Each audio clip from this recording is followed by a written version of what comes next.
خالتي مش بيقولوا في المثل بين البايع والشاري يفتح الله؟ ايوه يا بامبا. امال ليه بقى يا اخويا غاويين يتعبوني وينهدوا فيا؟ ينهدوا فيكي ازاي؟ حصل ايه يا بامبا؟ احكي لك يا اخويا. ايوه احكي لي. انت بقى طبعا مش خافي عليك، احنا ساكنين فين؟ في اخر دور. وانا اسم الله عليك خلاص ما بقاش فيا صحه للطلوع والنزول. امبارح بقى يا حبيبي انا واقفه في التراسينه لقيت الراجل بتاع القوطه فايت، رحت نادها له. ايوه يا ست. اطلع يا اخويا يسترها معاك. القوطه بالتسعيره يا ست. عارفه يا اخويا عارفه، اطلع. وطلع يا اخويا الست ادوار، وعبال ما وصل كان عرقه بقى مرقه ونفسه مكروش، وقال لي يا سلام على السلالم، يا سلام سلم.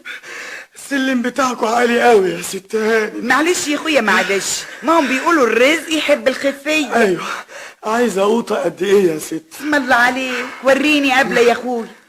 ايه ده؟ ودي قوطه دي؟ هي انت بتسميه دي قوطه؟ لا لا دي خضره. اتفضلي، ادي قوطه حمراء. ايه دي؟ لا يا اخويا دي مفعصه. اتفضلي، ادي قوطه ناشفه. حلوه قوي دي من ايدك.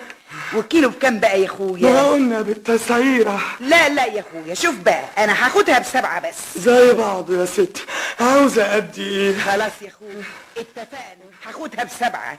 ابقى فوت علينا بقى بكره. نعم، افوت عليكم بكره. يا اخويا ان شاء الله. اصل احنا بقى مش عاوزين النهارده اصلنا النهارده طابخين عدس. امال بتنتهي لي ليه وتطلعيني 6 ادوار؟